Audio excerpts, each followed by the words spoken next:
સુરત ઉધના હરિનગર વિસ્તારમાં રસ્તા પરનો બમ્પર લોકો માટે પરેશાનીનો સબબ બન્યો છે. બમ્પરને કારણે અકસ્માત સર્જાતા હોવાનું સ્થાનિકો માની રહ્યા છે.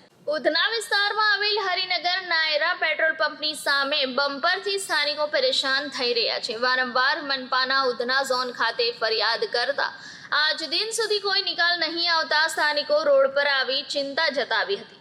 બમ્પરને કારણે વાહન ચાલકોનો જીવ જોખમમાં. મનપાના ઉધના ઝોનમાં અધિકારીઓના પેટનું પાણી પણ હાલતું નથી. શું કોઈ મોટી ગંભીર ઘટના થાય તો જવાબદાર કોણ, તે એક સવાલ છે. મારું નામ અબ્દુલ ગફ્ફાર છે. અબ્દુલભાઈ, કઈ જગ્યા છે અને શું સમસ્યા આવી રહી છે? આ હરિનગર એક Udhna main road Naira petrol પંપની સામે આ બમ્પરનો સવાલ છે. અહીંયા આ જે પ્રોબ્લેમ છે તેનું કારણ એ છે કે રાત્રે રોજ ગાડીઓ જપ્ત થાય છે, લોકોને દેખાતું નથી.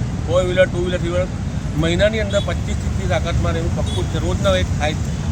જમ્પ ગાડી થઈ જાય, એક્સિડન્ટ થઈ જાય, ગાડી પલટી થઈ. કાલે રાત્રે બી એક્સિડન્ટ રિક્ષાવાળા પલટી ખાઈ ગયો. ઉધના પોલીસ હાજર હતી. ઉધના પોલીસે રિક્ષાવાળાને 108માં મોકલી. હવે આ પ્રોબ્લેમ અમે 2 મહિનાથી ઓનલાઈન બી કમ્પ્લેન કરી છે.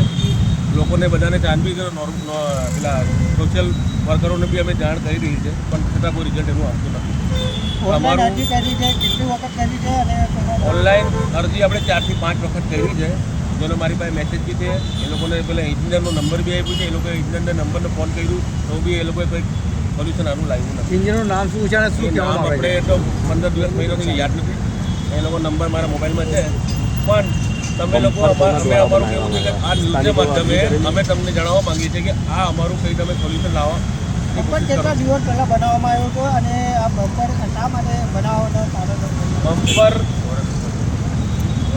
વર્ષ ઉપર જેવું થઈ ગયું બમ્પરને, ને કમ્પ્લેન કરતાં 6 મહિના થઈ ગયા. સ્થાનિકે અરજી કરેલી બમ્પરની, સ્થાનિક દ્વારા અરજી કરવામાં આવેલી બમ્પર સ્થાનિકો દ્વારા અરજી કરી છે લોકોએ. અહીંયા લોકલ જે રીતે બધાએ કરી છે, ઓનલાઈન કરી છે, પણ હવે લોકો જાય છે, આવે છે, એ લોકોને પણ ટાઈમ નથી. અમે રાત્રે અહીંયા જઈએ છીએ, અમને ખબર પડે કેટલા એક્સિડન્ટ થાય છે. રાત્રે તમે 11 વાગે આવી જાઓ, રાત્રે રોડ ખાલી થઈ જાય છે તો 4 વ્હીલર ફૂલ ઝડપમાં આવે છે. આ બમ્પર બનાવવામાં કોણ અરજી કરેલી બનાવવા માટે કોણે અરજી કરી ખબર નથી અમને. બરાબર, ખાલી આ તમે અમારું આ સોલ્યુશન લાવવાની કોશિશ કરો. ચલો, આપણું નામ? મારું નામ છે ઇલિયાસભાઈ વલીભાઈ મુલતાની.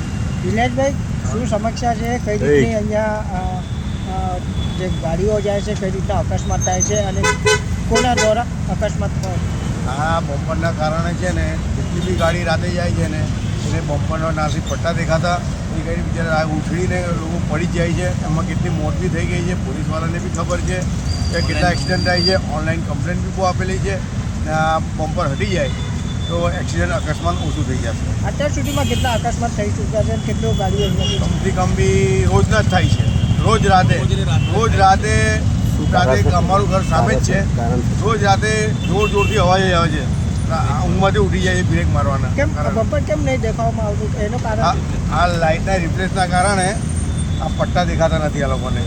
એ કારણે ડાયરેક્ટ ફાસ્ટ ગાડી આવે છે અને ગાડી ઉછળીને પડી જાય છે, પલટી ખાઈ જાય છે. બાઇકવાળા તો પડી જ જાય. આના લઈને કોઈ સ્થાનિક ધારાસભ્ય, કોર્પોરેટર તમે જાણ કરી? એમાં લોકોને કીધું બી છે અને એસએમસીમાં બી કેવડાવેલું છે. ઓનલાઈન અરજી બી આપેલી છે અમે. અત્યાર સુધી કોઈ કાર્યવાહી થઈ નથી. બધાનું કહેવું એવું છે મ્યુનિસિપાલિટી વાળું